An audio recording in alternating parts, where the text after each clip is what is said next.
All right. What was that? I'm trying to get comfortable. Oh! Did we switch chairs by any chance? What? I don't know.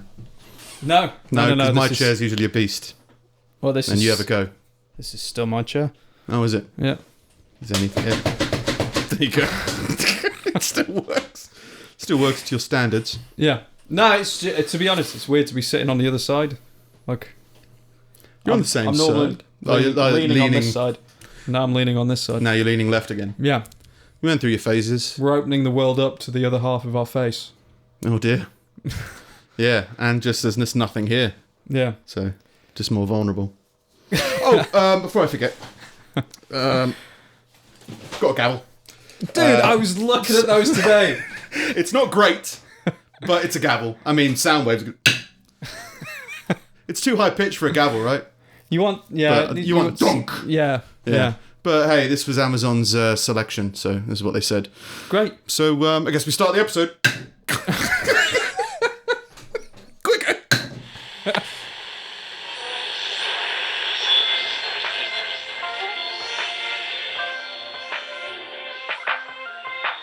I can't do shit, but I know I want to. Maybe if we talk about it, I'll find shit to do. I got a brain somewhere and you got one too. Something to be fucking Maybe one of those counters. I don't know. Right, okay. Do you know the ones I mean? I think so. Yeah, but I'm concerned that while we're gonna, I think the convention's gonna be good. It's gonna be fun. Yeah. People are gonna enjoy it. But I think people are gonna go away and like watch us in their own time and be like, oh, no, this isn't what I like. So I'm tempted to, in terms of trying to gain, we don't really want to get loads of followers. We want to get people, we want to connect with people who are likely minded. Yeah. To enjoy the stuff that we do. And it's like, there'll be some of them at this convention, but if we just try and get everyone to follow, I think lots of people can have a bad time. So, but it's not that bad. Our podcast isn't that bad. Listen to our podcast. It's not that bad. Well, just like in terms of, I mean, we have a dark sense of humor about a lot of stuff, Yeah. and there's potentially a lot of stuff that could make people uncomfortable. Oh, yeah. Like, I mean, yeah, we've talked about, I mean, say something like abortion. We may discuss abortion. There may be somebody who listens to podcasts not to hear about stuff. I'm just waving a gavel as a weapon. That's what's going on. That's what's making people uncomfortable. Well, you know, talking about this kind of stuff, I mean, we don't do stuff to be offensive, which I think some podcasts have got a name for. Like shock jocks. Yeah, or Like just that they kind wanted of to, thing. we're talking about this because no one else will. And that's what they're trying to amp that kind of thing. We don't really do that. No. It's just we talk about a lot of stuff in a very jokey way. Talk about the stuff that we normally talk about when the mics aren't here. Yeah. Well, I had a Bill Burr moment of I was speaking to my mum about the podcast about Your stuff. mother? Yeah, she was talking about some stuff, and I said I find it funny that my sense of humor is so broad that you could call it a mental disorder. Because like I laugh at stuff that you shouldn't, right? Yeah. And she goes, "Yeah, definitely." And I said, "Well, look, but this way, I think it's healthy." And I went through how we were all crying when we put my dog down, our dog, family dog down, when I was growing up. And it was luckily it was at a point where the dog was exactly like 16. Yeah, her skin was falling off. It was time, and but it was all very distressful and very sad. But it was funny because after the vet put the dog down, she said, "Do you want a moment alone?" And there was kind of a stunned silence. I've said this story before, that's why I'm kind of glimmering over it. She said, "Do you want a moment alone with it?" And we weren't sure, so stunned silence. She said, "Just in case you do, the dog will empty its entire bowels in like 50 seconds." And just that made me laugh because of how ludicrous and inappropriate it would be. Yeah. Because we're all sat here grieving and sad, and then if the vet just told us that before they killed our dog, we might be able to spend a bit more time. Yeah. Would you rather spend time with the dog while it's alive, or would you want to play with the corpse a bit, play fetch? It was just so, and that made me laugh. And when I laugh, my brother laughs because he sees it, and then that made the whole thing way better for me. But my mum did have a good time of it, and she was like, no. That's pretty horrific. Like, no, you shouldn't laugh at that. Like, no, you shouldn't make any jokes about that. Talk through it a bit more, and you go, well, what's the alternative? Do you want to feel sad for the rest of your life? Or do you want to put things in perspective, accept that it's terrible, accept that life can be terrible, and accept that you're going to have to carry this around for the rest of your life. So it's healthy to laugh at everything. It's just difficult sometimes. So there's lots of stuff that we laugh about that maybe we shouldn't. And I'm just, the big thing about going, because we're going outside, right? I've gone outside before. You haven't been outside yet. I don't know how you're going to handle it. What? Like outside with the podcast. Oh, right. Okay. Right. Yeah. So it's like, getting and talking to people. It'll be a good show. I think we'll have a lot of fun riffing with people, trying to, piss about with Boba Fett, all that kind of stuff. Because I think they'll be walking around and stuff, loads of stuff to have fun with. It's just, the burden of getting people to listen. Yeah, because you don't want to trouble anyone. No, and that's the thing. When we first started taking it seriously, we were like, well, when we do our promotional videos on Facebook and the social media, but there's friends and family that have given us the generosity of giving us a like, and then we're going to show them a video that they might make them uncomfortable. Yeah. Like, should we have a warning? Should we have a sign? Should we say adult, sensitive themes? And we're like, to us, it's not. So I think we just have to risk offending some people. Yeah. And it's the same thing with us doing redactions. It'd be like, we're not intending to hurt anybody. We're not intending to spread any false facts. All these articles are genuine. We may talk about and riff about stuff, but if we find out we're wrong, we'll go back and write it. Yeah. And if we've upset anybody, we'd like to talk to them and try and help them with that in any way. So it's just a case of, I think maybe we should ask people. We've been trying to figure out what the past podcast is. And it's like, it's a kind of a news show. It's just a hangout. It's a podcast. But to me, this is what a podcast is. All the podcasts I listen to are this. Yeah. But other people are like, well, I listen to a birdwatching podcast. It's like, okay, good. But I think the difference is that this is the starting point of what we do, as opposed to the podcast that we listen to where it's like, I'm a stand-up, come and listen to my podcast. This is like, we're a podcast. We don't really do anything else. But I mean, take Bill Burr's podcast, right? That's one of the ones we both listen to forever. You go, how would you describe that podcast? It's just Bill Burr just talking to people, just putting on a little intimate show for on his podcast. Yeah, stuff that he's found funny that week. It's just a rant thing. Yeah.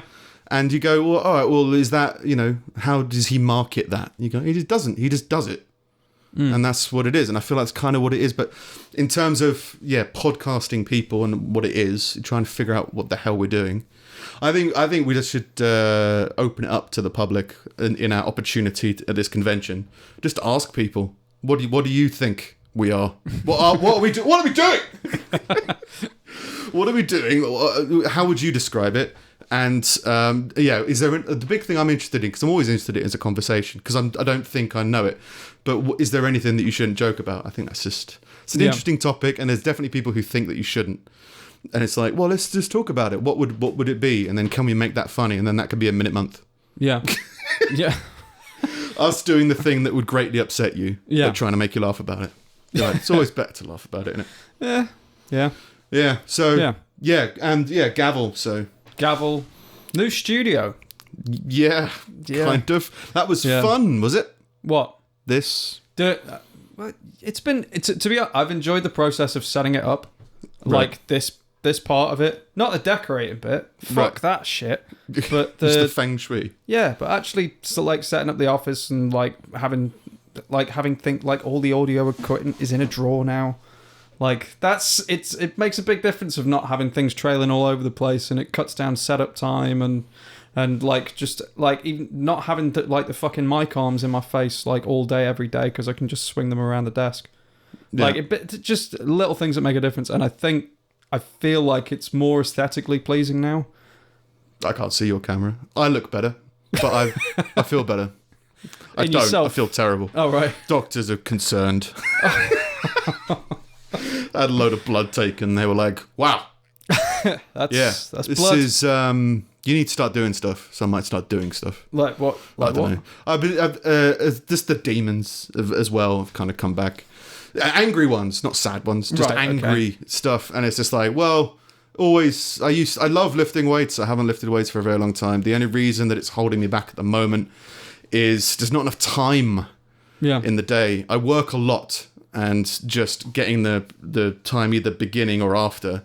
You go, well, that's kind of for my dog, you know? Yeah. So I might start taking my dog to the gym. I don't know. That'd be figure something out. I can set up, I've got a gym at home that I've built over the years. Yeah. That I can get back. It's a bit rusty. It's a bit in a garage that's too short. So I can demolish that. There's loads of procrastination I could do. But right now it's like, I might just like take the 2 hours less sleep a day and just go to the gym. And just try and be more efficient in time of what I'm doing. So, but yeah, the time is now. One, doctors are scared, and two, I would just feel a lot better mentally, just because the anger stuff. It's just I punched a Asda checkout thing the other week that I mentioned. It was just like, well, yeah, don't know. Yeah, need to start getting back in it, getting back into life. Yeah. I'm feeling a pull towards exercise. Just the only thing I can afford is running because it's free. And I don't want to run. I want to lift. Do weights. I gave you my old weights, didn't I? I've got some like dumbbells somewhere. Yeah. Yeah. Yeah. I've got a gym if you want to gym. The only thing is, I was trying to do it outside, and I don't mind doing it outside, but not for everyone. Yeah.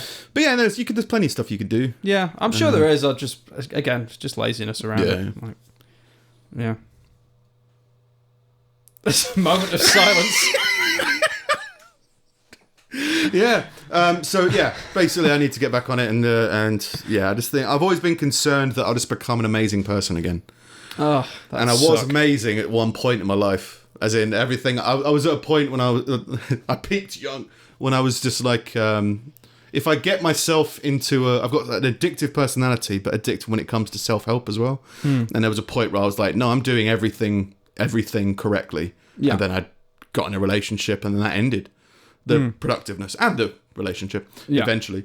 But so I just need to get back on that, and there's been something that's holding me back, but I'm really feeling it again now of like, no, it would be really good thing to kind of focus on again, and just need to clean up habits, make myself more efficient. We've spoken about making the podcast more efficient. Yeah.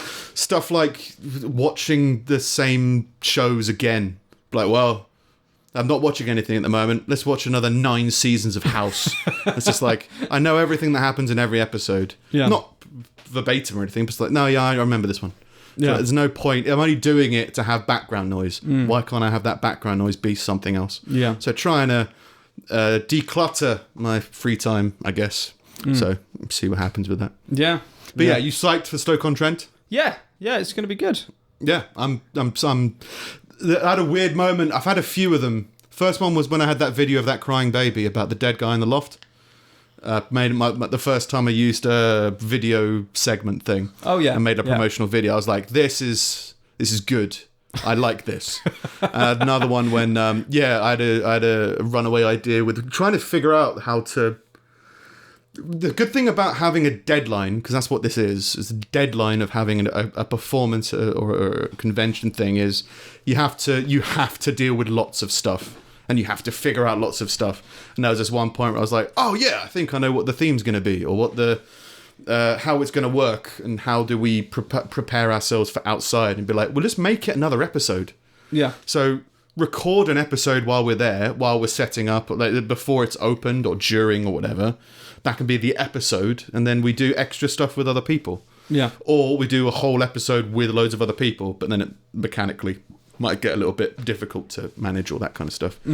But yeah, I had one of those, and I was like, oh, yes, if it's clicked, this is going to work. This is going to be good. It's going to be fun. And it's just like, oh, yeah, it feels good. Yeah. I had another one of those excitement things about doing stuff. So yeah, I'm psyched for it. And we should... And we're taking the cameras as well, so we'll still be on YouTube if you want to watch videos of us. Which we're always on YouTube. Yeah. But we can... I don't know how people are going to react to us having cameras there. Yeah. I feel like we're going to be the most booth-like of all the booths. When I went there before, it's like shopkeepers have laid out their Oh, stock. right. And there's no real interaction. A little bit Right. of chit chat and that kind of stuff. But Yeah. we're like bringing people in. We've Yeah. got. I'm bringing electricity. Yeah. Like there's going to be screens. Yeah. You know, it's just like, oh no, this is how I would do it. Yeah. And I don't know how that's going to be. Yeah. We could end up with 8 hours of footage to edit, which is kind of is that a good thing? Nobody knows. Let's see where it goes. Yeah, I mean, it's not bad. I still don't know exactly what we're gonna do format wise for a show there. Like whether that's something that we'll shoot the whole thing of, or if that if it's something comprised of clips throughout the day. Maybe. I think to keep it simple, we just do this Yeah, for an hour and a half. We record an episode at the venue early on. Either because we get there early, I think we can do it before the gates have opened. We can record an episode while we're there talking about what we're going to do, going through what's going on, and we can have video separate stuff of us talking with the public and getting people involved, doing interviews with people, asking them questions, all that kind of stuff would be a separate thing. It's then just trying to, and that means that we'll have like 8 hours of footage of talking with loads of people, which is good, but more work. But why have we done this if we don't want to do it more? So trying to figure out stuff like that. So yeah, it will be fun. Yeah. And yeah, maybe they'll be freaked out by the cameras. I don't know. Maybe so. Anyway. Are we going to have birds of prey? There might be, and they might be distracted by the sparkly images. Brilliant. So any point, if anyone wants to be a guest on the podcast, come to StokeConTrent and get attacked by a hawk. Yeah. Or if you are a hawk, come and attack someone. Yeah, why not? We'll film it. Put it on YouTube. Anyway. Let's get on to some of the news bits this week. I think these count as seagulls. So some quick fire Seagulls. stuff. I can't see. I haven't got a screen this week, so I can't. You forgot to redecorate yourself a screen. In fairness, It's there. It's there. It's Has in been. place. Yeah, it doesn't work. But the power cord is like a foot long, Yeah. so it's useless. Yeah. I suggested getting an extended power cord, which blew your mind. Getting an extension, Yeah. which An is fine. extension cord. Yeah, get one. I haven't got one. Yeah. We can get one. Sure. I mean, there's one there. It's got the lights plugged into it. Oh, you don't need... maybe we need the lights. What the hell is that? Which one? Family portrait of man playing guitar. Believe it or not, it's a tambourine. Of course it is. Oh, the little kid's got a tambourine that he's not playing with. All right. That makes sense. Yeah, because who needs to play a tambourine? Evidently, I don't, because it's still in the box. I spoke about Fiverr last week. Did I tell you about the logo that came through? No. Yes, the logo came through, and it was just like, well, this is terrible. the whole issue of talking with somebody on Fiverr and just trying to. It's probably the same with all graphic people, but it was like, well, this is not what I asked for, and it looks bad, and it looks very different to your other work. And it's just like. And to be fair, I was swayed because I came up with a better idea before that one was given to me. Right. So it was like, I saw it and was like, this is totally not good at all. This is very bad. So no.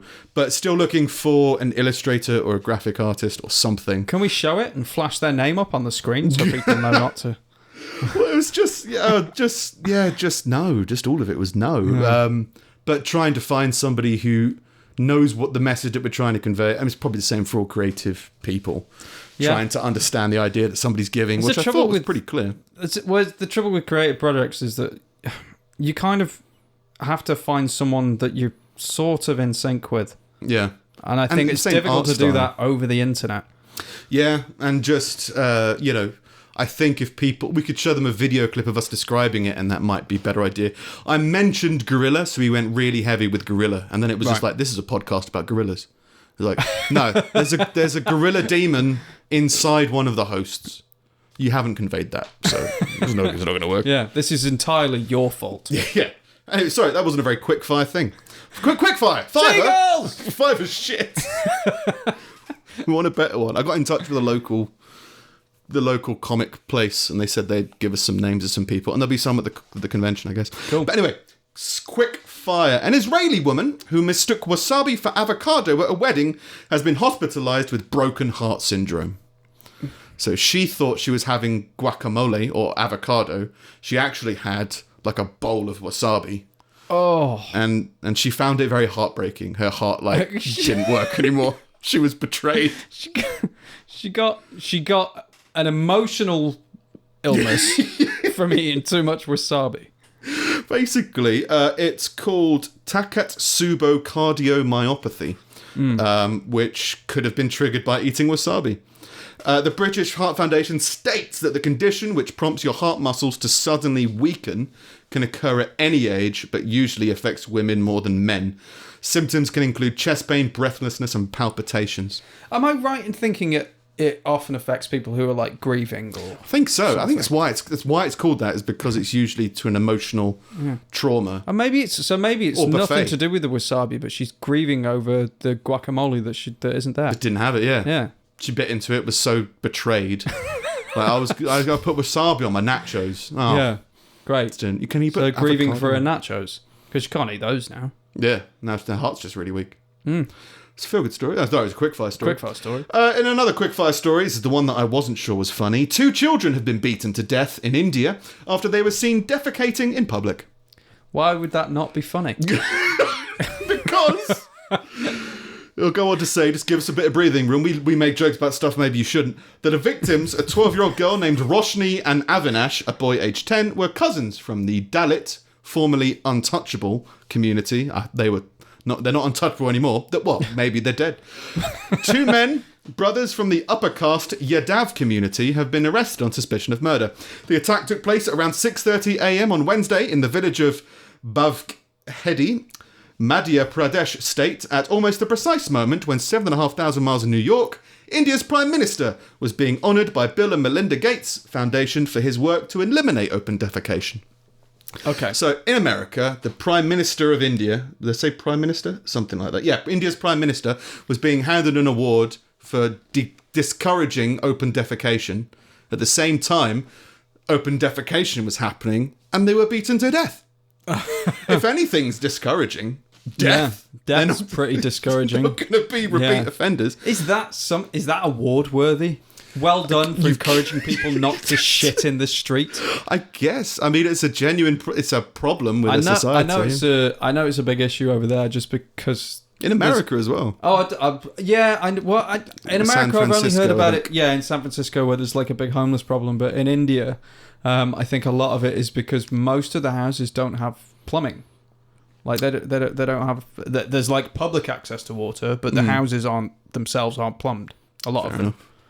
Well, you could either shit in your house or get killed in the street.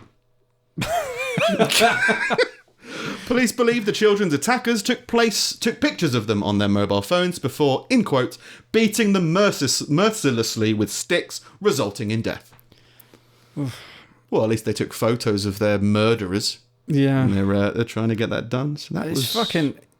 Is it weird that if it was adults, I wouldn't have as much sympathy? But if it's kids, I'm just like, what? But yeah, you kind of got to go. Kids don't know better, so don't murder them. Yeah, but you go, well, if it just implies this is I'm not award-worthy. advocating the murder of anybody. Like, I don't think anybody should have been. But murder beaten to more death. adults But if you're than going to kill children. anyone, if you're going to kill anyone to death, kill the adults.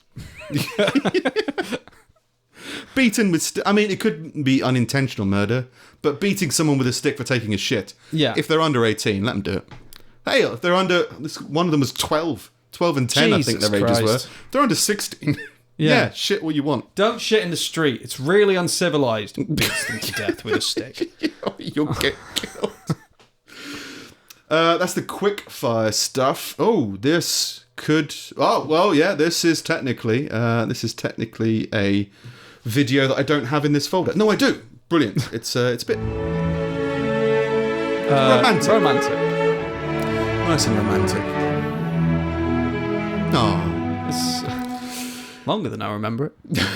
An Atlanta woman suffering from severe headaches, memory loss, and difficulty communicating didn't realise until a month after that her boyfriend had shot her in the head. So she was having headaches, So she's a bit of memory loss, couldn't really communicate well, and it was because she got shot in the head by her boyfriend. So did it not like wake her up? I was like, well, maybe she was sleeping, but it's like, no, that would wake you up. If you're alive and if you live through it, that would wake you up. Well, I seem to remember not really understanding what happened in this, so we'll read through it. Like shrapnel. Like, did he not? He wasn't trying to shoot her. I think it was accidental. Right. But I think it was during a car crash. And, like, neither of them realised that he shot her in the head while he was crashing the car. Yeah, multitask. Let's go through it. The DA's office said while Kane and Gordon were fighting in a car. So while they were fighting, crashing a car, and crashing, they also had some firearms. The driver's side window broke, which showered Gordon with glass, causing her to lose consciousness. Gordon's the woman, of course. Nicole Gordon. And then he shot her. Kane took her to his mother's house, where she was treated for what she believed was wound from the broken glass. I couldn't really... It's not very clear, but from this, it seems to say they were having an argument in the car, and suddenly the window exploded. Yeah. So maybe the car didn't crash. Maybe it exploded because he shot her during an argument. And she just doesn't remember being shot. Yeah. When a concerned friend brought Gordon, the woman, to a hospital more than a month later, doctors found a bullet in the rear of her skull. An arrest for her boyfriend was issued in 2017 following the hospital visit, but he wasn't taken into custody until 2 years later after a standoff with FBI SWAT outside of Atlanta. Doctors have also said they can't remove the bullet from her skull as it might kill her. So doing the opposite of shooting her will kill her. So yeah, from that, I'd say that he just shot her in a heated argument. I thought, like, they crashed and he had the gun on him and it misfired and it hit her and they were both confused. It sounds like he just shot her in the face and then was like, you've just got a headache. If you shot someone in the face and they stayed with you for a year and were complaining about headaches, how could you not suggest maybe it's because I shot you? Remember when I shot you? You'd think maybe just trying to pretend like I got away with that one, like he cheated on her and she forgave him. Like, for you, got away with shooting her in the face. She's really forgiving. Yeah, can't leave her now. You shouldn't be like, what is it with people being shot and wanting to get back together with their partners? Yeah, like it was the woman with the ruined shirt, and now it's like this woman, or did she not want to get back with him? Well, she didn't know he shot her. Didn't realise. Didn't realise she just had a headache. Well, if it was a ricochet, they might be afraid of another rebound. I don't know whether that makes any sense. It's a bit of wordplay. For you. Doctors... she's fucked. Anyway. Sympathetic. If I got shot in the face, I'd break up with someone. If I got shot in the face by that person, I'd break up with them. All right, yeah, look, like, he shot me in the face. We're over. Just no more. Yeah. I can't take the pressure of commitment, not while I've got to live with this bullet in my brain for the rest of my life. You've probably heard this one because it's very Steve. Well, it's not very Steve, it's more Nigel. More than 400 Nigels from across the world have gathered at a village pub to celebrate being Nigel. Brilliant. Apparently the name Nigel has been on the brink of extinction in England and Wales, with fewer than 3 Nigels being born in 2016. 3 Nigels per year. Is that like a measurement of speed? Yeah, there's just like graphs in some kind of war room, just following the names, and there's just like the Nigel crisis. Yeah. What's the UK's NPY? 3. Oh no! World panic. Get Greta on it. Fuck off. Japan's is 0. So like. Fucking Japan, not helping with our Nigel problem. Yeah. Nigel Smith, who runs the Fleece Inn near Evesham, Worcestershire, said he wanted to do something to celebrate the dying breed. In total, 432 Nigels from 7 months old to 80 were at the Nigel night. There was a comedian called Nigel, 2 Nigel singers, and a woman even proposed to her boyfriend called Nigel on stage. To be fair, like, I can't imagine a baby Nigel. Yeah. But if someone did call their kid Nigel, I'd probably be like, that kid's a legend. It's a good name. Yeah. Yeah. But it's not like it's not more socially popular, I guess. But because of that, Nigel's just a funny name. And just a strong name, I guess. Conversation flowed easily because he didn't need to ask anybody's name. Mr. Smith said, Nigel, I'm Nigel. However, he added it was So you'll difficult. have name badges on. Just numbers instead. He said it was difficult to find anyone by calling their name because then just everybody turned around. Well done for that joke. Yeah. Genuinely. So sounded really bitter coming out of my mouth. Yeah. No, it's fair enough. So many Nigels turned up, they couldn't fit in the pub and a marquee had to be set up. We're overflowing with Nigels. Welcome to the Nigel Marquee. So yeah, it's fair enough. Oh, in other news, yeah. You mentioned it before, but in classic pulling teeth style, I think you might not have followed through. You were going to run a marathon, weren't you? Did you run a marathon? Yeah, no, I didn't. No, you didn't do that. Well, good thing you didn't. A Kansas runner has died after being hit by lightning as he neared the finish line of his 31-mile marathon. See, that could have been me. If anything has changed, getting hit by lightning in a marathon's climate change.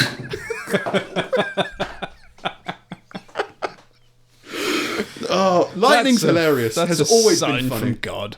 Yeah, Like that. It's always been lightning's been a common theme in our podcast and sense of humour since episode 2. Yeah. I think. Oh, with the deer on the hill. Yeah, in Norway, Yeah. something like 300 deer got hit by lightning and all just died.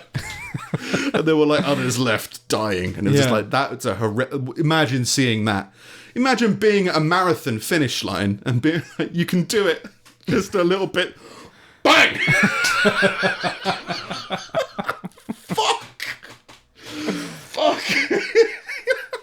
And they're usually for charity, right? So Yeah. God didn't support those charitable no. causes. Well, he didn't finish, so no money for the kids. I hate Great Ormond Street. No money for Great Ormond Street, please. Bang! It's so unlikely to get hit by lightning.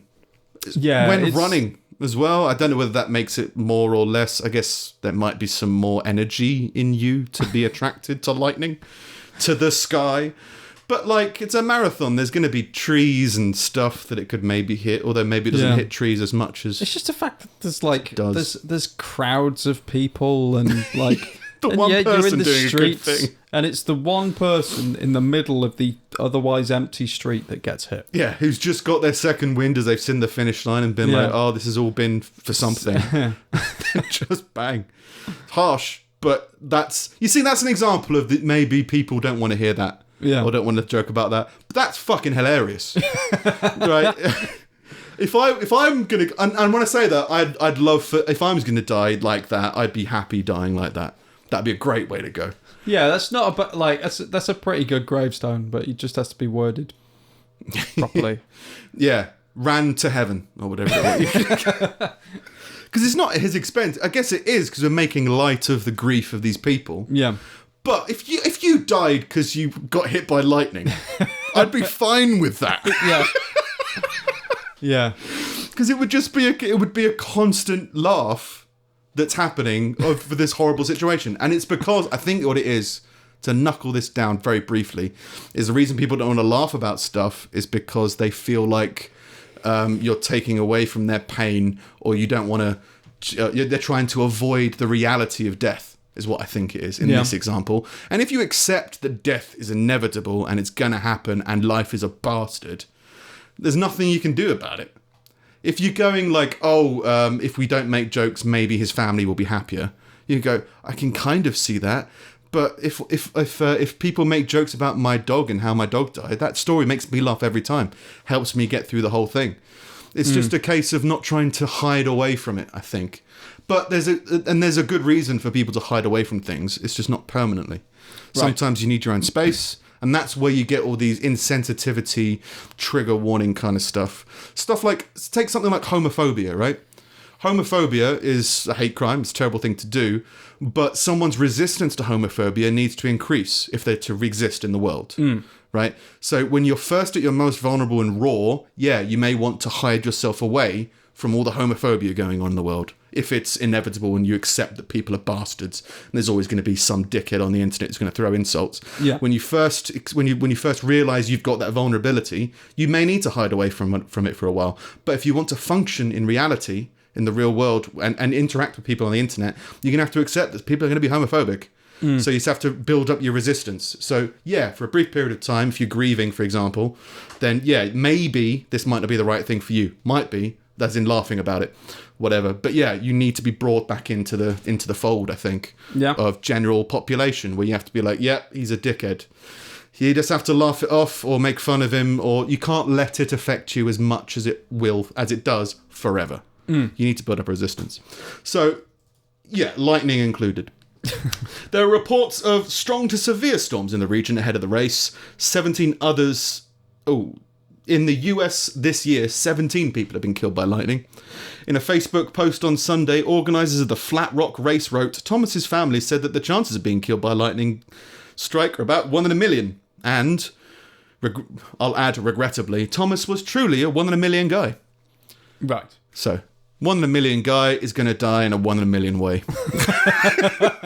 Unfortunately, regrettably, he was a 1 in a million person, so that's why he got struck. In a way, he's very lucky that he was killed. Yeah, very fortunate. Lucky but unfortunate, put it that way. They're raising money in a fundraiser to help the family. Again, another good thing to do. You go, something shit happened, we'll laugh about it, make people uncomfortable. But yeah, donate money if you want to help them out. In other romance news, was that a romantic story, running a marathon? I think so. Run 31 miles. Yeah, why did that come under romance? Because I didn't organise my notes properly. I didn't think about the videos before I got here, really. In other romantic news, a Utah woman was attacked by a bison in the same park where her date had also been gored by a bison. The romance. It's always vague. It's like, there's romantic somewhere. So they had a date here somewhere. Yeah, so a guy and a girl went on say it was their first date. Yeah. The guy, 3 months ago, went on a date to the same park and got gored by a bison. I know, I'll take my date here, where I got hospitalised by this wild animal. Yeah, I guess that would be a story you could open up with, like, how have you been? It's a conversation. What do you do? Gored by a bison. What's with that horn sticking out of your chest? Why are you angry at my red scarf? It's like, it's just leftover bison. I can take you to where it happened, actually, and can talk you through it. Let's get attacked by another bison. I hope that's exactly how it happened. It was actually right here, and I made this noise. And then just suddenly, where have you gone? So was she attacked this time? They take it in turns. Kaylee Davis, 22, was taking a sunset hike on Friday on a trail at Antelope Island. Is there many bisons on Antelope Island? That's why you don't expect to be attacked there. If anything, I'd expect an antelope. Yeah. I didn't know bison could swim. Oh no, everyone knows bison can they swim? I'm surprised that reindeer can swim, but that's a whole thing for them. They swim like loads. I think most animals can swim. Makes sense. Yeah. She stepped off the path to steer clear of the animal when it started charging towards her, but it flipped her 15 feet into the air. I go around the bison, like off the trail away from him, and there's actually 4 bikers coming down the trail. I think they spooked him, she told the news. That's when he flipped me in the air. Even though the attack lasted for just a few seconds, it seemed like it was in slow motion. I'm up in the air thinking, what's going to happen after this? Sorry, what's going to happen to me after this? Same thing. She suffered a broken ankle and a badly cut calf. After landing, the bison hovered over her. Jesus Christ. Supernatural bison on Antelope Island. I guess it loomed over her and started digging in its hooves to charge again. Oh. But then it just walked away. You're boring. I gored someone 3 months ago. I don't need this shit. Get up. Get up. She was thinking while in midair. What's going to happen? Like a freeze frame from an 80s movie. Well, I suppose you're wondering how we got here. It all started in Milwaukee. Her partner, who was previously gored, that was his first visit at the park as well. Davis and Bourgeau, that's his name, Kyler Bourgeau, I think that's how you pronounce it, said they don't plan on any future dates at the park. Yeah, don't. No, you've been twice and it's kind of ended the same way. The last 2 times you've gone to this park, Kyle, someone's been attacked by a bison. But they still want to volunteer at the visitor centre, a safe distance away from most bison. Yeah. Like the park. Yeah. It's not that area We will anymore. volunteer as long as we can have a court-ordered restraining order on the bison. Yeah. In other news, not so romantic. I don't know. Wasn't a big fan of this, so I'm going to skip through it. Basically, I'll try it. Shoppers witnessed a gang of teenagers stamp on an injured pigeon, and it upset some people. I heard the security guard tell them to move, but they wouldn't. It was knocked over, it was dead, but no need to jump on it. So they finished off. They fatalitied a dying pigeon. Were they okay? In like a shopping centre or something like that. Were they doing it maliciously, or were they doing it as in like a putting it out of its misery kind of way? Probably childish laughter kind of way. Right. Teenagers messing about. Like kids pulling legs off spiders and stuff. Sure. Teenagers, yeah, so that kind of stuff. Just look how gross I can be to his friends. Still and it's not cool, but like... It's not cool. Yeah. I don't remember an episode of Happy Days where the Fonz was walking around stamping on pigeons. Yeah. So it's not cool, definitely. Yeah. But for people to be so... I mean, people like saying, it's disgusting. And there were 2 younger kids with me, so I turned them around. I don't want them seeing that. Yeah. There's a thing... there's a few things that I learnt from the Klingons. And I think one of them is death. We're talking about death a lot today. But... yeah, there's this whole attitude towards like seeing something like a dying animal and people trying to hide people away from it. Yeah. And in the Star Trek universe, when something dies, you have to witness it to honour their death kind of thing and to accept that this is what happens. And you kind of go, yeah. So there's a... Can I do spoilers from 1991? Don't think I should. But yeah, like if a close loved one dies, and I think one of them was murdered, then that even like children should be shown to like, no, you need to face this and honor this. This is now part of you. Like you need to hold this in your memory forever to honor the person, and because you need to find some kind of justice for this. Right. You can't hide from your legacy, I guess is maybe what the episode was trying to say. Right. Which I think kind of makes sense, right? I think you've got to accept... It's that whole thing of, well, how damaged do you want to be? And I think it's better to be damaged in a lot of ways. It's definitely not better to be damaged in some ways. Yeah. But if you meet somebody who isn't damaged at all, who's been protected their whole life, or just had, by coincidence, not seen as much of the world's negative side, I feel like they're at a disadvantage. I feel like they're okay going through their lives, but they haven't they're not very deep. Yeah, which is okay for society, but on an individual basis, you can have a conversation with them. You couldn't. They're not going to be world changers in terms of the creative world. We'll say that. I'm sure, like you can be a great engineer or a researcher. You know, there's loads of fields that you can excel in whilst being very sheltered from life's badness. Yeah. But in terms of like a good person, a good friend, for example, I feel like you need to exercise your empathy and exercise a load of understanding stuff, which unfortunately you only get through trauma. Yeah, yeah. It's just that weird line of how killing animals a serial killer thing? Torturing animals and killing them, yeah. Yeah. But I mean, this was already dying and it was done in like a jokey way. I can understand. I had a friend who kicked a dead squirrel for a laugh. He said he felt bad about it, and he said it's going to recur in his dreams and when he goes to hell. Yeah. Like, that's going to be on the big projector screen when he arrives at the gate. Yeah. It's like, why am I here? Well, you kicked that dead squirrel. I think a lot of people have had experiences of accidentally killing something. Yeah. Like usually animals, whether like you've been fishing and you've, I don't know, you've fucked with the fish, like just the way you've taken it off the hook or something, or you've accidentally trodden on something, or you put your shovel through a worm. And this was already dying. This wasn't like it was flying by and they grabbed it and killed it. This was like it was going to die. It was already... it might have already been dead from what they've described. And he's just mutilated the corpse of a pigeon. Yeah. And you go like, yeah, it's a bit disgusting, but I'd argue that's what happens. Yeah. Yeah, I'd just be like, yeah, you don't need to see it, but you shouldn't hide from it. Kind of be like, that's okay. So yeah, I'm not sure about that one. Anyway, it's Yeah, I mean, that pigeon's going to come back as a bison anyway. So. And want his dating life. Yeah. And lastly from me, I'll try and keep it short, but... I'll remember this one. Feel good stories. Feel good stories. I was dragged along by a train at 75 miles an hour. That feels That good. was a good story. So yeah, I like these because, to be honest, this is kind of how the podcast came to fruition, was through stories like this. Yeah. As in, I was living in Manchester, I'd come and visit you, and I'd tell you about all the stuff that I'd found funny, which is basically articles like this. Yeah. And then I told you one story that was really funny to me. Then later on in that week, you said you heard Kevin Smith tell that exact same story on his podcast.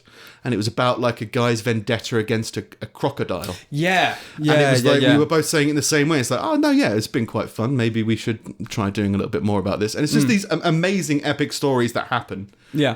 To real people that give trauma, that make them more interesting people. But it's just a bit more insane. So yeah, this woman got dragged along by a train at 75 miles an hour. She stepped off the train. Oh, it's written in the first person. I stepped off a train in the German town of Germersheim, where I was studying to be a translator. I got on my bike and was about to cycle away when I noticed another woman trying to board the train. So, still on my bike, I stuck my hand in the closing door to keep it open for her. But instead, the door shut and trapped my arm. She's like on a bike and in a train. They both cried for help, but people on the train couldn't hear them because the windows were sealed. The only thing I can think of is that, you know, on like the bigger trains, you have like a carriage door that's like the toilet and the buffet, Yeah. and then there's people further down. Maybe it was a door like that where there was just nobody nearby for a little bit, so they weren't like looking out the window and seeing two screaming women. Yeah. And you get like quiet carriages as well. Oh, shush. I'm saying, if they're on the outside, you wouldn't necessarily hear them. Yeah. The driver's cabin didn't have rear view mirrors, and her wrist was clamped by the door with my entire hand inside the train. And then it started moving. It was a sunny day.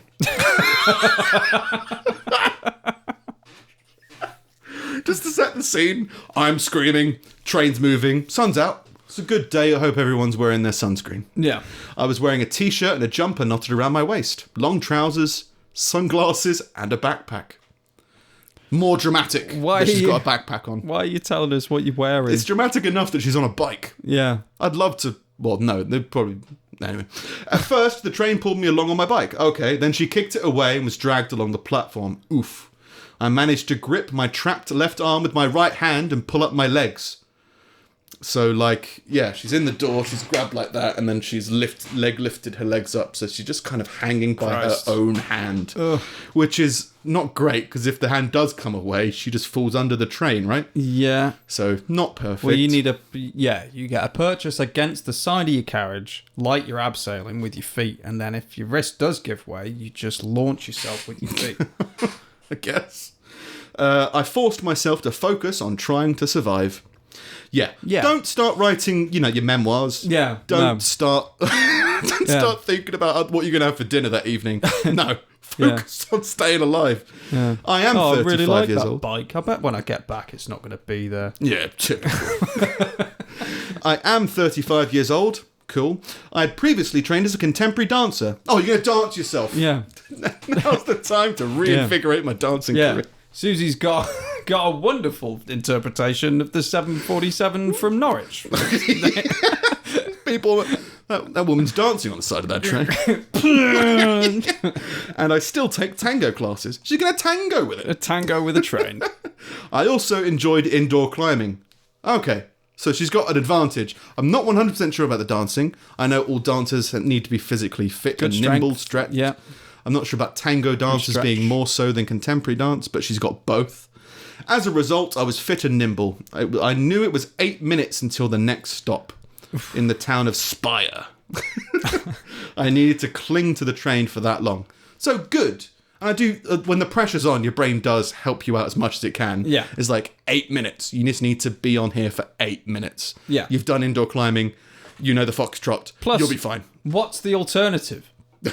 Like, you haven't got a choice to not be there. Because I think everyone would choose to not be stuck half in a train.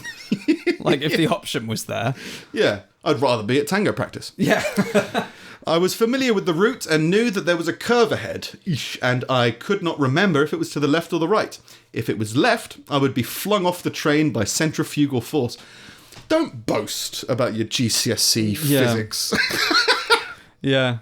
But, yeah, Is she, fair did enough. you say she was German? This sort of feels like it makes sense. She's in Germany studying to be a translator. Okay, but So she's she not might be German. English. Right, okay. She might not be German. She can't be German. This is how I imagine a German analysing that situation. It's like, well, I had to calculate the centrifugal force. You were stuck in a train! To writing stuff, equations on the window. A left curve would mean I'd be flung off. A right curve would crush me in the narrowing gap between the carriages. So you're not really looking on the bright side of No. this. So either way, you're dead. Yeah. Right? Yeah, but she lived. Right. I edited out the rest because it was a bit boring. Okay. But she's fine. Well, Right. she's not fine. What did she? But What she did didn't get Did crushed she list or- what was in her backpack or something?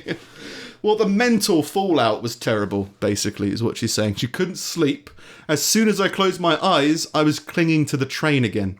Which makes sense, right? Yeah. PTSD is going to be really traumatic to It be would take you. dragged by a It would train. take you like a day and a half just to come down from the adrenaline of that. Yeah. Like, because you would be so fucking pumped with adrenaline during Have that. you experienced much adrenaline? I can't remember. I Well, mean- you know, it's like, oh, this is adrenaline that's just pumping through me. I used to get sort of come downs from doing like stuff like band performances and stuff like that. Yeah, like stage stuff. Yeah, Yeah. but nothing like frightening kind of adrenaline. Were you I don't at think. the... No, you Oh, weren't, because I told you about it afterwards. Maybe sort of car accidents and things, but like again, nothing huge. Yeah. I've had a few when like there's been a physical altercation or like the threat of a fight. I've been fine in the moment, but then afterwards, just the adrenaline has just got to get out. It's a really uncomfortable kind of thing. It's a weird thing. Like I'm in a restaurant. I think I told a story about, but yeah, I nearly got in a fight with a customer, and my manager was like, "Do you want to take a break?" And I was like, "No, I'm fine." And then like 5 minutes later, I was like, "No, yeah, I'm pretty pumped at the moment. I need to go away and scream and come back. Yeah. Get the energy out." It was weird. You can also get it from trains. I couldn't get into cars or lifts, let alone trains. I underwent special trauma therapy called eye movement desensitization and reprocessing. What? It involved recalling my ordeal minute by minute while a therapist directed my eye movements. The procedure mimics the way we process events during the rapid eye movements phase of sleep. It took 52 hours of that process and over half a year, but slowly my sleep improved. So that's interesting. So Yeah. your brain processes a lot of stuff when it's asleep, I think. Yeah. And I guess what this is saying is it does that during rapid eye movement. So why not try and manually force that by going through the ordeal and moving your eyes to try and trick your brain into processing it a little bit more. Yeah. And eventually it gets a bit better. Doesn't it seem though that if that process takes like a year, did they say? Yeah, 52 hours. So Yeah, probably so they did a session 2 a hours week. a week. Yeah. Like, if that... Couldn't it just be that actually does nothing and it's just taken you a year to get over it? Maybe. But science. Science! I'm all for science. Yeah. Just seems weird. Remembering the experience is like looking at a photo album. I can think about it without getting distressed. But there's also that aspect of it. Going over the ordeal so that you don't... Oh. Yeah, do you get distressed when you go over your wedding album? No. I don't know. No, I wasn't stuck in a train. There was less train. An official investigation into the accident found the door should have stopped when I stuck my hand in. Yeah, but it failed. Yeah, I'd say so. I sued the train company for compensation and won. My case made national headlines. I am the reason train drivers in Germany now have to look out the window before they leave the station. Oh, well, you've achieved something with your life. That's worth a bike. Yeah. To be fair, I don't know why I'm shitting on this woman. Like, when Went through something very well. Yeah. That was very traumatic and dangerous, but reacted in the greatest way. yeah. So, yeah, well done to that person who I can't remember the name of, but interesting story. Yeah. Better than the idiot story. What was Yeah. the other one? I threw my javelin through my friend's face. Yeah. It's like, no, you went through something that could have been traumatic and you Yeah. actually did really well with it. So, yeah, Yeah. support for that person. And that's me for this week. All right. I'll play this while I try and find my notes. Yeah. Steve's collection of useless meanderings. Scum. I didn't get there in time. Oh. And play again? No. There we go. There you go. Snails are responsible for more than 200,000 deaths a year. Directly. Human deaths. Yeah, no, not like you got to watch out for snails because they'll Find you and they've got a poison on them or something. Yeah, they'll choke you out. No, they eat all your lettuce. So they carry like a parasite or something like that. It's not snails over here. It's some in Africa or something. But because there's so many fucking people over there, they kill loads of them. And this parasite they carry is just deadly. But I would never have. It's on the list of those like animals that just like the highest kill counts of animals, and it's like just below mosquitoes or something. It's nearly competing with mosquitoes, and snails can't fly. Yeah. Big up your game, mosquitoes. Yeah, can't fly. Never mind, can't fly. Can barely move, like at all. Tortoise in the hare situation. Yeah. Yeah. On Fleetwood. So you don't know what parasite? No. Well, Just to put it out there in the world, snails are killing 100,000 people. Some kind of parasite. Anyway. All right. Well, let's. No, you don't have to. Next. There's people dying from snails. Snails carry a parasitic disease called schistosomiosis. There you go. There you go. So if you've got schistosomiosis, or whatever it is, you've probably got it from a snail. PSA. Scum. On Fleetwood Mac's 1971 tour, one of their guitarists left to get a magazine and never came back. When he was found a few days later, he'd quit the band and joined a cult. I think that's just a risk of the 70s. Yeah. Like, don't wander off. You might join a cult. Yeah. Well, I think Noel Fielding had a story he told about he was doing a tour with the Mighty Boosh, I think, and he just got really wasted one day and ended up working in an antique shop. Or a vintage clothing shop, I think it was. And like it just like he didn't. It was one of those things where it's like one thing and then another thing and then another thing, and then like after a house party, it was like, oh shit, I've got to go open up the shop. And Noel was like, oh help, oh come help, we'll all help. And then everyone else just kind of left, including the person who worked at the shop. So Noel just kept working. Just stayed there. Like manager came in, was like, who are you? Yeah. Aren't you Noel Fielding? No. I just work here now. And then his tour bus turned up. He's like, I've got to go now. Just like, it's supportive though. Yeah. Helping other people in need. I don't have any stories like that. I think my life's entirely too sensible. I think my thoughts are all inward. They're never things that I've really kind of enacted onto the world. Yeah, well, but this way, I think there's part of me that will run with a story as much as I can. Because I find it really funny. If someone was in the street screaming about something dramatic, I'd go out and get involved. Yeah. But there's part of me as I get older that's more like, oh. I'll just watch this unfold from the window. Yeah. Whereas, okay, no, you get involved. Yeah. Yeah. So maybe you've reached that stage because you're 6 months older than I am. Maybe. Are you a glimpse of my future? Yeah. I've peaked. Yeah.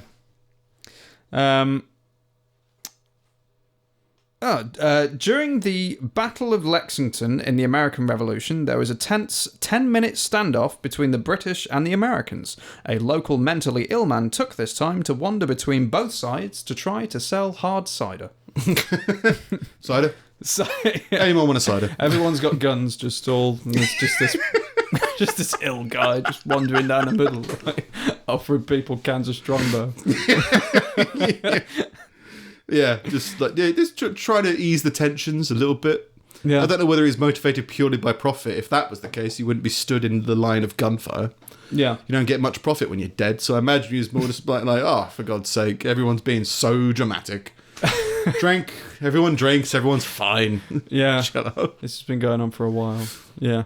I love doing that though. What? Like when there's a really tense situation. Situations with cider. Just confusing it with normality. Have you ever diffused a war? But like when people, let's say there's a couple having a domestic argument, it's getting really arguey and very loud. Yeah, I remember. Oh yeah. Yeah.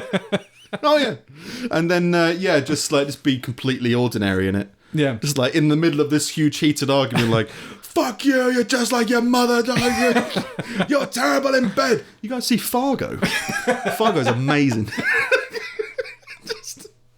It's just a really out of place. Yeah. But it's more Out of they're place being very out of place. By being perfectly normal. Yeah. By proving just how out of place they're being. Yeah. Just be like, it's normal. Like, yeah, I get it. You're like angry. I'm angry all the time. Yeah. Let's talk Fargo. Yeah. When's season 4 coming? spaghetti? Spaghetti's not Italian technically tonight. Italian. I don't know. Is it not? I don't know. Some stupid. Yeah, I think it's not. It's somewhere else. Same as like hoop earrings aren't from Mexico. Some people think they are. It's from the Sumar or whatever it is. Huh. There's some joke about political cultural appropriation, and it's the whole thing of, well, if you look like long enough, it's from wherever. And yeah, apparently spaghetti's not Italian. But you would be described as very Italian culture. Yeah. And you go like, yeah, everyone adopts everyone's culture, was the whole gist of the joke. Yeah. Yeah. Quick pig fact for you. Oh. Pig fact.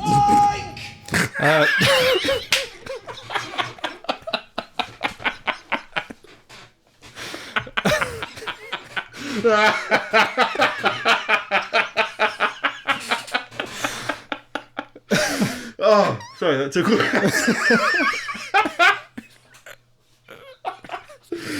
Oh, that tickled me. Yeah. Pig fact. During Operation Crossroads, it's just like a big nuclear test. You can see videos of it on YouTube. Right. Many of the ships...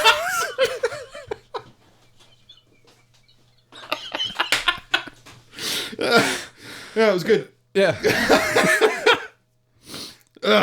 Right. Yeah. Many of the ships surrounding the blast were populated with test animals. All of them died except pig number 311, which was found swimming in a lagoon after the blast, and he went on to live at the National Zoo in Washington, D.C. until he died. Survived a nuclear blast. Is that not the most fucked up version of Noah's Ark you've ever heard in your life? Just nuke them all. Just put all the animals on a boat and blow them up. Sorry. Okay, I need to actually understand what you were talking about, because I was just thinking, So, sorry, there was a boat?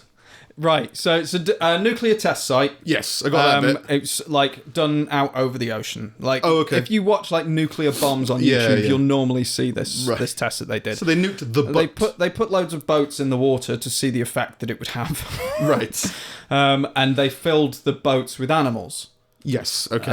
And all of them died except for this one pig. He was in a lagoon. Just found swimming around. A lagoon implies like land nearby, which I guess they would technically I don't probably think I think it's all like sort of quite shallowish water. If you nuke the sea, you might get a lagoon. Yeah, it wasn't in the middle of the ocean. Right, I don't think there was land nearby. But like what? It got It got. I don't know if it got it blasted from the sky. Yeah, recorded a soundbite as it was going. Yeah. Oink! Yeah. But yeah, I guess I wouldn't expect pigs to survive heat. Well, you'd have they haven't classically. No. No. You'd have to honour a pig that survived a nuclear blast. You have to give it like a governmental position. Yeah. Well, like Hindus. Oh, it's the mayor now. Hindus honour cows that have done fuck all.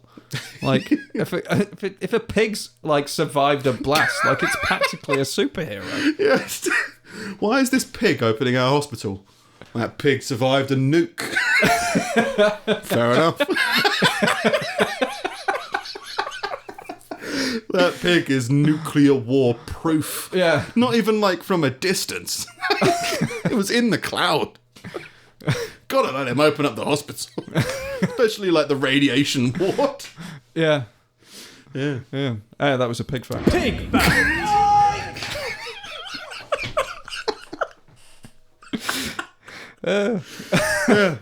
And finally, sorry, this is what I mean. I laugh too much.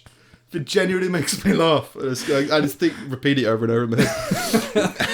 and finally, the civilian model of the Hummer was made because of the persistence of Arnold Schwarzenegger. This is true. Which I didn't know this. saw an army convoy while filming Kindergarten Cop and began to campaign for a civilian version to be available on the market. The campaign is, give me your car. I want it. Give it to me. He was in the news this week as well with Greta Thunberg. Was he? Because, he's a big supporter of her. So he was like, well, I think she's in America at the moment. He was like, you can borrow my electric car and drive her wherever you need to go. Okay. Because he was like, I support your message and up and at him, doing something. Yeah. So it's like, he's like, I support you. That's cool. I think it was, but I also think he might have just done too many films where he like saves young girls. Like, my daughter's in there. So like, it's like just flashbacks to, are you Sarah Connor? You're trying to stop the war. Get in my electric car if you want to prolong your life. Yeah. But he just wanted a Hummer, so he was the first person. Yeah, which kind of makes sense, I guess. Yeah, and I suppose like it would have been sort of pretty much like the height of his popularity. Yeah, probably. And I guess Kindergarten Cop. And whoever takes on it's Jeep, isn't it, that make Hummers? I don't know. They did, maybe. I don't know. But no, I don't think I'm right about that. I don't know. But so like whoever is gonna make a civilian Hummer already has like a spokesperson who they don't have to pay because he legitimately wants one. And it's like, have one, drive around in it, show everybody, we'll sell loads of them. And they did. Yeah. And again, I guess what's next? SpaceX. I want the rocket. Me your rocket. Bruce Willis is left on that asteroid. I want to get my ass to Mars. Anything he could do. Just wants to take on other things. Yeah. Yeah. Well, good. So lots of busy stuff. Yeah. Yes, and convention coming up. It's interesting, it's fun, it's busy. Yeah. It's gonna reshuffle and make us try and figure out what the hell this actually is. Just to make it so that, just little things like, what do we say to people who come up? What are you? We're a podcast. Oh, so do you do X, Y, Z? No, we, did you remember that guy who got hit by lightning last week? He was running a marathon. Fuck that guy. It's like, we find that's funny, right? Yeah. I'm going to go talk to the Dalek. Walk away. Yeah. Who knows how it will turn out? StokeConTrent's a pretty fucked up place. So, be interesting to see.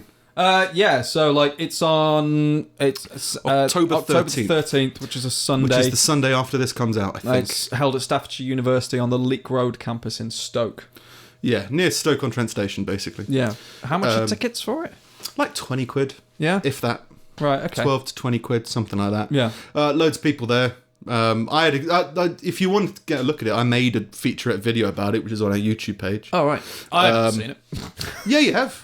Breaking you mean Bad from guy. Last time? Yeah. Right, I thought you had a promo one for this one. No, I haven't recorded the event that hasn't happened yet. Well, it's just low effort, isn't it? That's just... you need to rethink your priorities. I made like a 10-minute video of me walking around the con, talking to a few people. It's a fun little thing. I've never really been to a Comic-Con. I'm told it's similar to that, but on a smaller scale, more local scale. Yeah. Yeah, it looks like fun. And anyone wants to come along and give us a shout. Yeah, we'll have a big booth in the main hall. With a sign and everything. Yeah, with a sign. We'll be recording things all day. We're trying to build a cult. Yeah. Yeah. If anyone wants to be considered to be a cult leader, just send us a message on Facebook or Twitter, or I think Instagram has messages. So you can send us one of those, or an email at wisdom@pullingteethpodcast.com. Yeah. And by the time you hear this, it'll be in like 4 days' time. Yeah. I think. Yeah. Fuck. Yeah.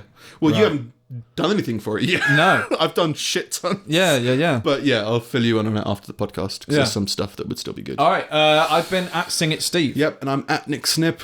We've got the at Pulling Teeth Pod on Facebook and Twitter and Instagram. Yeah, you can find the Pulling Teeth podcast Facebook page where we put all these articles and things that we've been chatting about. Yeah. Wisdom@pullingteethpodcast.com is the email address. Send us stuff. We will read it out if it's well, we'll probably just read it out. Yeah, we've got a bit of a backlog at the moment, but we are working through them, especially good ideas for the con and stuff like that, and maybe bonus episodes, stuff like that to work with. And look for us on YouTube, because someone's spoken to me the other week and been like, oh, I really like this. I listen to it every week. You guys should do a YouTube show. It's like, we do. But this is the thing, we're so antisocial, but you need to be sociable. Yeah. And it's just like, okay, how do we do this? There's loads of uncomfortable stuff that we don't really want to do. But if you want to, and telling people to help us out and watch us is just one of them. So like, if you want to help us out, then give us a like, give us a share is a big one on stuff like Facebook and Twitter. Apple reviews. Yeah, Apple reviews are really good, but they're a ball ache to do. So anyone doing that is greatly appreciated, because even when I tried to review it, it was like, that's difficult. So it's a whole Apple problematic thing. Or just subscribe to us on YouTube. It's always appreciated. Cool. And we'll see you. We'll see you at StokeConTrent, I guess. And next week before. Afterwards? I don't know. Oh, I don't know. We'll see you soon. Timeline is confusing. All right, see you soon.